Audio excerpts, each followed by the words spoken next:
Sometimes people look at those who walk tall, who speak up, who seem to have that calm assurance, and they wonder where it comes from. Some even think maybe they were just born that way.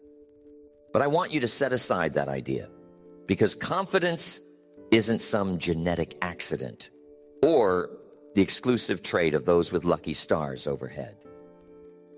Confidence has structure, not mystery. It isn't luck, and it certainly isn't just personality. It's cause and effect. You sow the right seeds, you get the right harvest. That's how it works.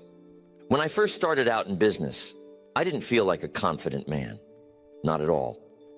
In fact, I'd look around at others and think, how do they do it? How do they stand up and talk without shaking? The truth is, they had simply done the work. They'd laid the bricks, one by one, over time. And if you do the right things long enough, confidence stops being a wish. It becomes the byproduct. Picture a building going up. There's a blueprint. The architects have their plans, and the workers know the process. There's no secret ingredient, just foundation, frame, roof, wall, step by step. Confidence is built the same way. It's assembled from actions and choices over time. Some people want it to be more romantic. They want to believe in some kind of lightning bolt, a sudden transformation.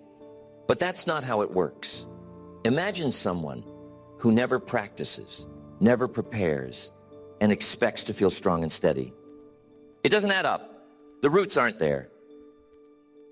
But when you build, when you lay those foundational pieces, suddenly confidence shows up. It can sneak up quietly, like the sunrise. One day, you realize you're not as worried as you used to be. The trembling hands have steadied. The voice that used to crack is now even.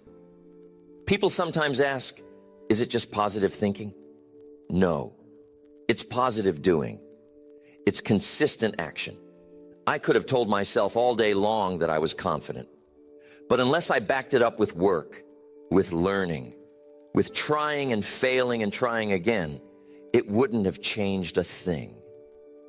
You see, confidence responds to the law of sowing and reaping. You don't sow corn and harvest beans. You don't sow neglect and reap strength. What you put in is what you get out. That's as solid as gravity. So as we begin this journey, remember, if you do the right things, the results will come. If you plant, you'll harvest. If you build, the structure will stand. It's not mysterious, it's structural. The moment you realize this, you take back the power to create the kind of confidence that carries you through any challenge.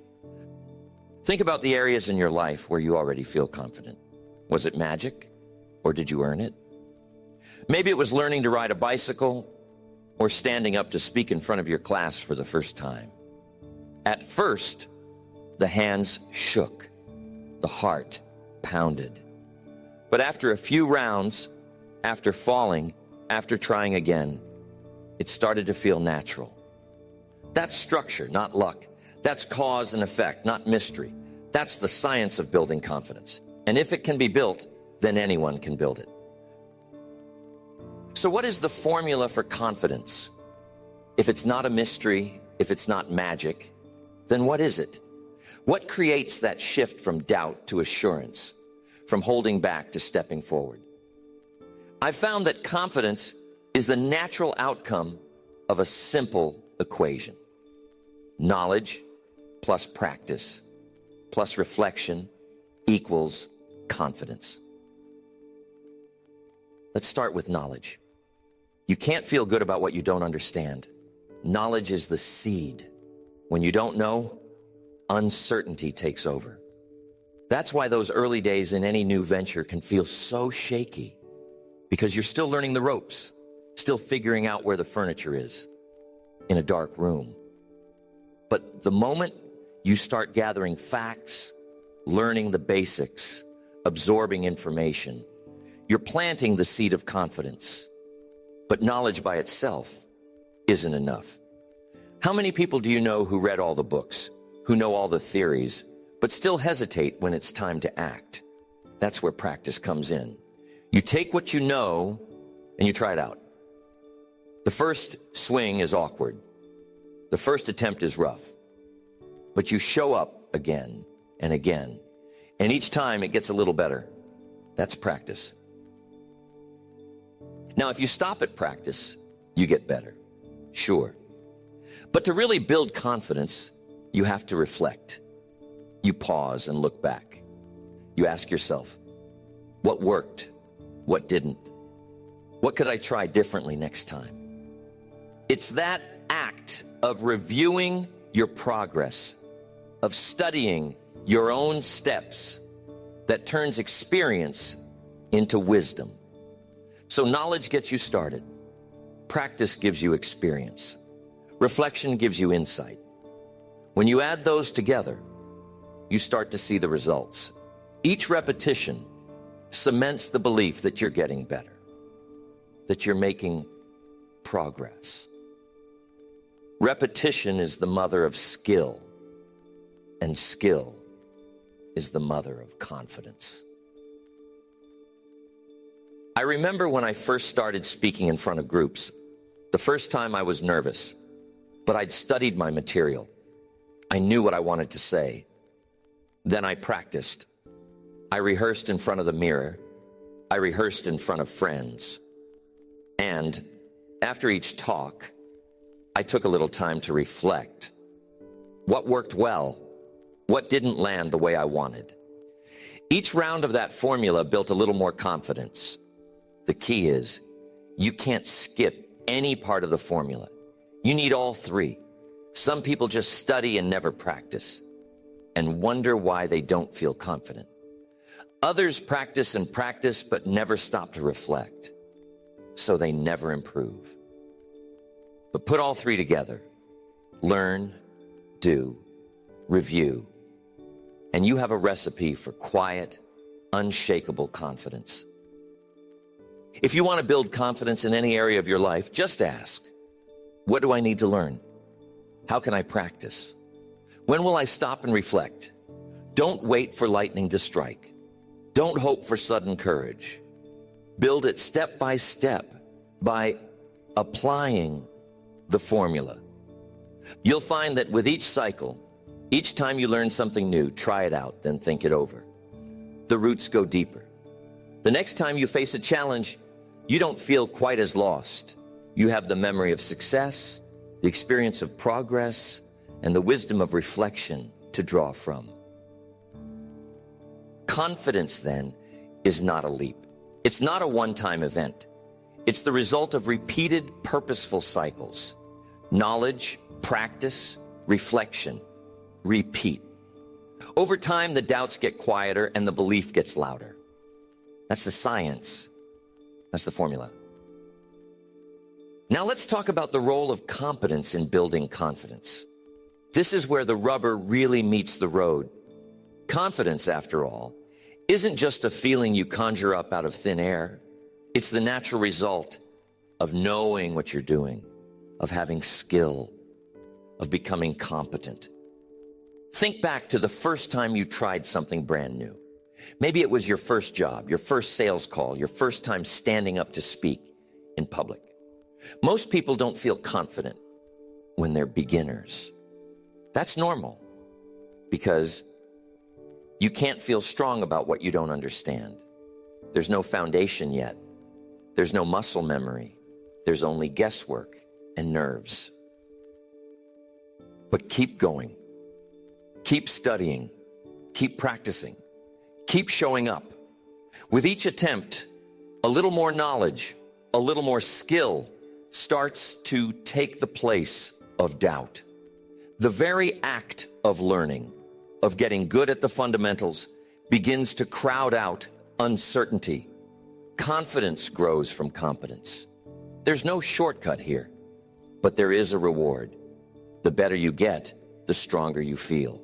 I remember my own early days standing in front of a room full of strangers, heart pounding, hands sweating. But every time I went back, every time I reviewed my material, improved my delivery, and learned from my mistakes, a piece of doubt dropped away and a little more assurance showed up. I saw this again and again in business. Someone new would join the team, and on day one, they'd be timid, unsure, hanging back. But you give them some time, give them some tools, and encourage them to study.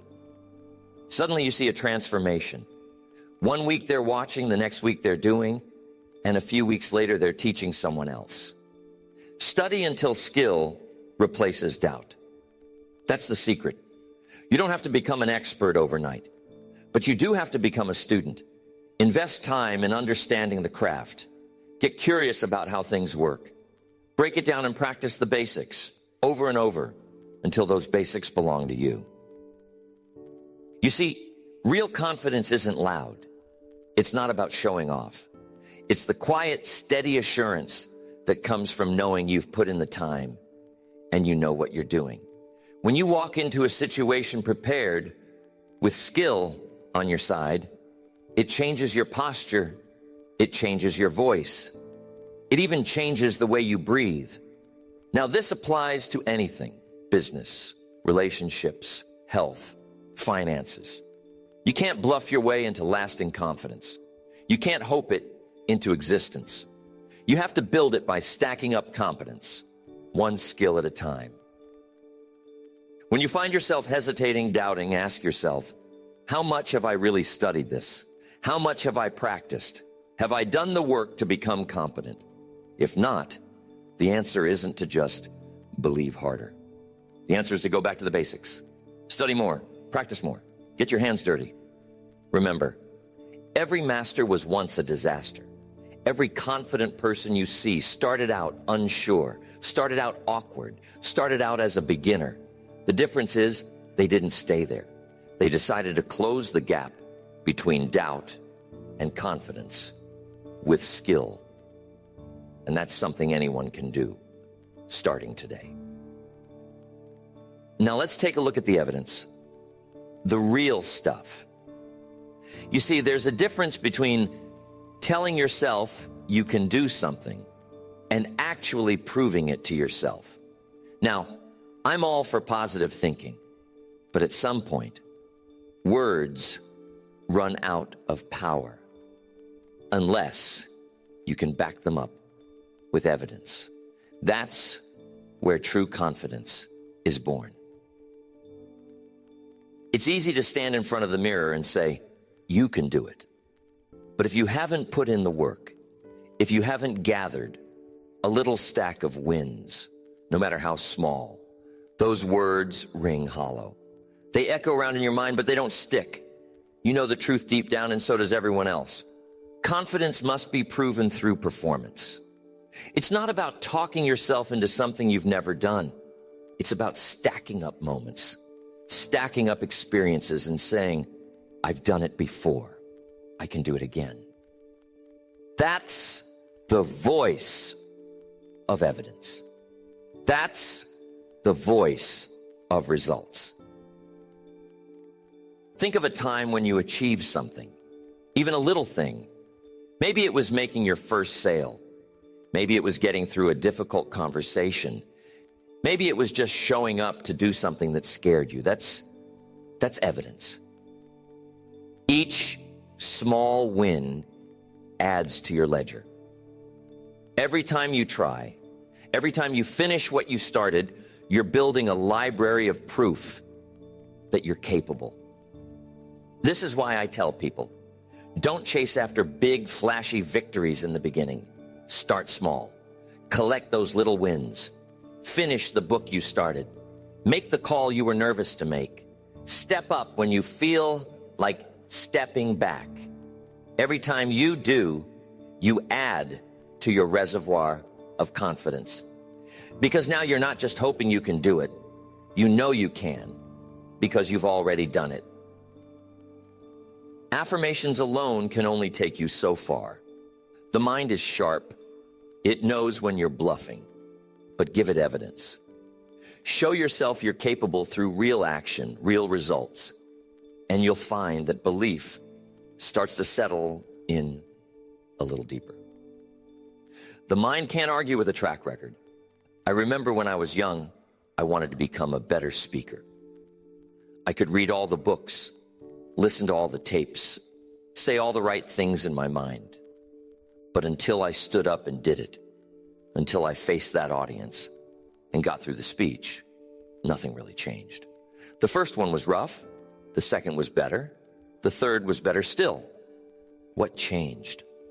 Not my affirmations, but my evidence. My track record started to speak louder than my fears. You see, confidence is a scoreboard.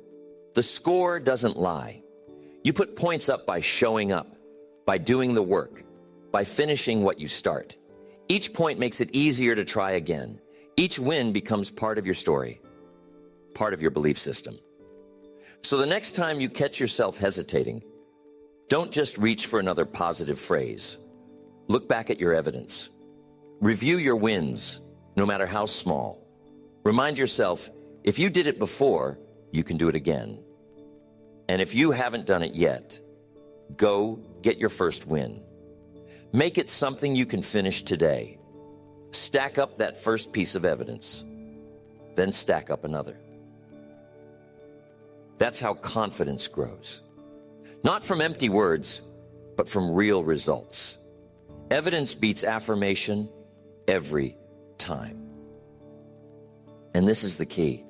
If you want to find the real root of confidence, you have to dig down to this level. Preparation is the bedrock. It's the solid ground beneath your feet when everything else feels uncertain. There's a reason the confident people you admire always seem so steady. They've prepared. They've done the homework. They've paid the price ahead of time. That's what gives them that calm assurance. It's not arrogance. It's earned quiet. When you've prepared, you don't have to pretend. You don't have to put on a show. Confidence becomes silent strength, not loud bravado. On the other hand, think about a time when you were thrown into something you weren't ready for. Maybe it was a meeting you hadn't reviewed for, or a task you didn't fully understand. That's when the nerves show up, isn't it? That's when your mind races and your confidence shakes. It's a sign you're standing on shaky ground because the roots aren't deep. I've learned over the years that the way to banish doubt is to be prepared. When you know your material, when you've run through the steps, when you've imagined the challenges and planned your responses, you carry yourself differently. You walk in with your head a little higher, your voice a little steadier, and people notice. You don't have to announce your confidence. It shows up in your preparation. There were times in my early career when I tried to wing it. I figured I could charm my way through or hope for the best. But let me tell you, hope is a weak strategy. Hope is not a substitute for preparation. When I got serious about preparing, studying my material, anticipating questions, practicing my delivery, that's when my confidence really started to grow. Roots. Preparation turns nervous energy into positive energy. It takes the edge off anxiety. It gives you something to stand on when the spotlight turns your way. There's a saying, the will to win is nothing without the will to prepare. I believe that. The game is won long before you step onto the field. It's won in the early mornings, the late nights, the quiet moments of study and rehearsal that nobody else sees. Sometimes people ask, how do you stay calm under pressure? My answer is simple. Prepare more than you think you need. Over-prepare if you have to. Make the unknown known by running through it in your mind. Picture every question, every obstacle. Do the heavy lifting ahead of time so you can travel light when it matters. Here's the irony. Real confidence is usually the quietest person in the room. It doesn't need to shout. It doesn't need to prove itself. It's not performance, it's presence. When you've put in the work, you carry that knowledge like a shield. When you haven't, confidence is shaky, no matter what you say on the outside. I encourage you, make preparation a daily habit. Don't wait until you feel ready. Start getting ready. Lay your foundation brick by brick. Even the smallest effort today is a deposit in your confidence account for tomorrow. If you want to feel truly confident, don't just wish for it. Work for it. Build it through diligent, consistent preparation. That's where it starts. That's where it grows. And that's the kind of confidence that can't be taken away because it was earned, not borrowed. Now, this next one is life-changing. It's a cornerstone of confidence, the discipline of self-talk.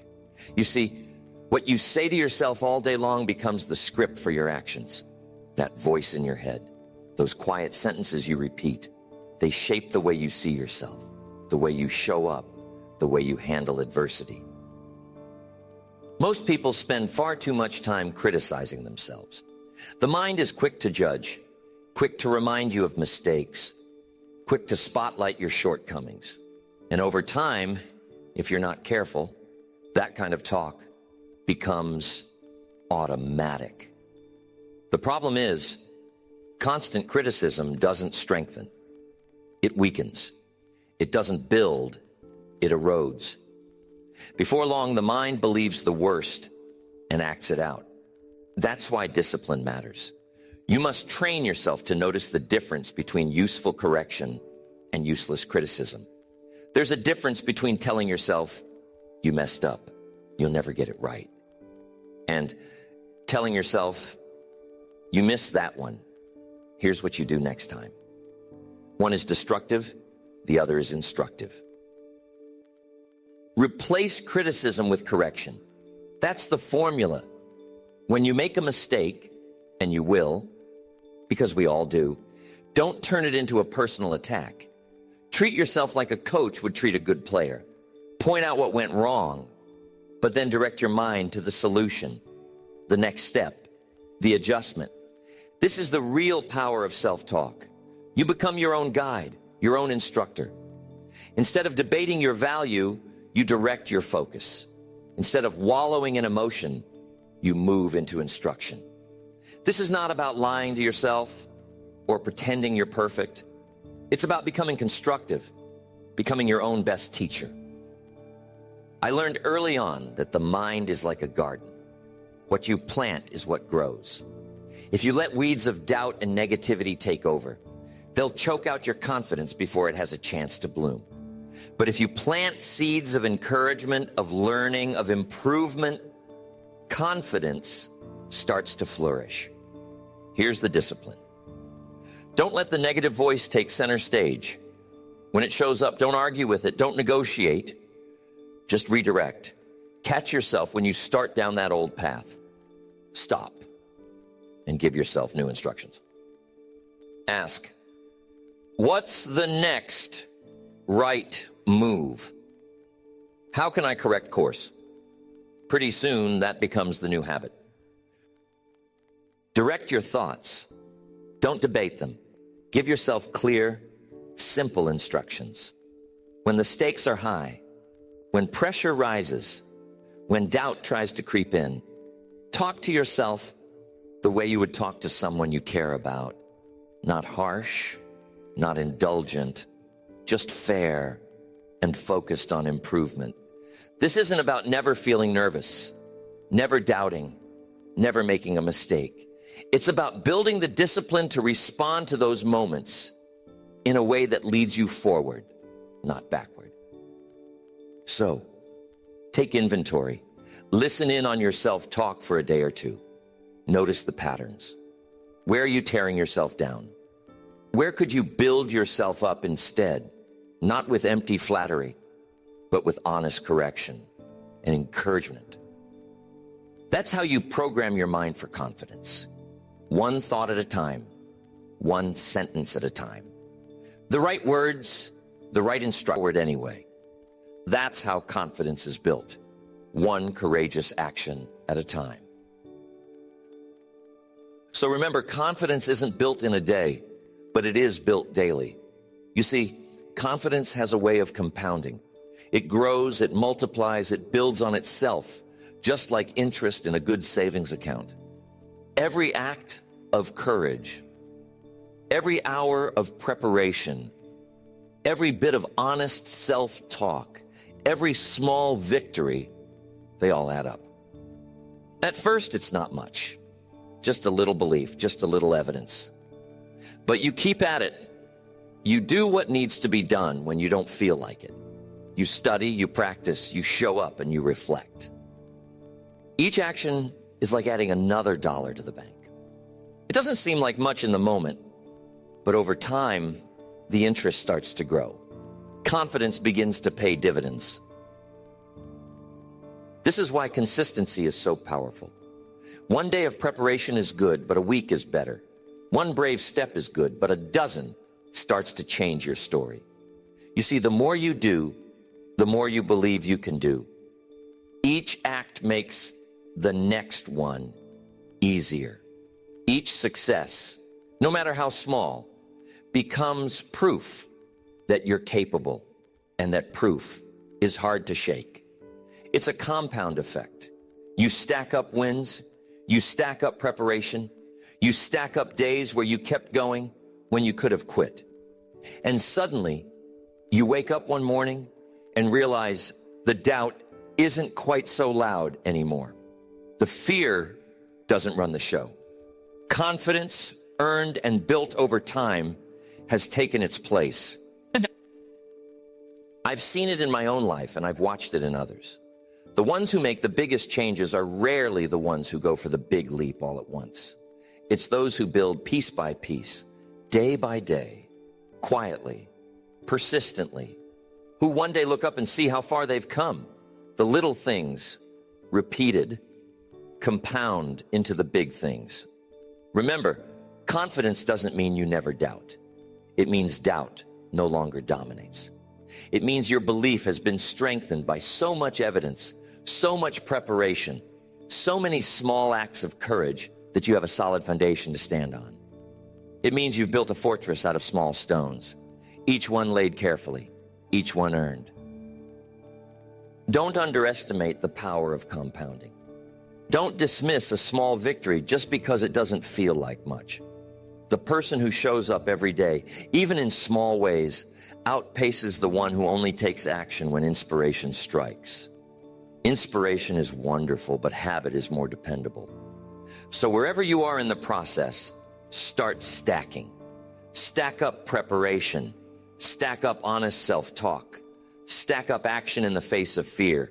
Stack up evidence through performance. Each deposit each day multiplies over time until confidence is no longer something you chase. It's something you own. That's the science of building confidence. It's not magic. It's not mystery. It's cause and effect, formula and repetition, skill and evidence, preparation and action, discipline and compounding. Build it day by day and let the power of compounding do the rest.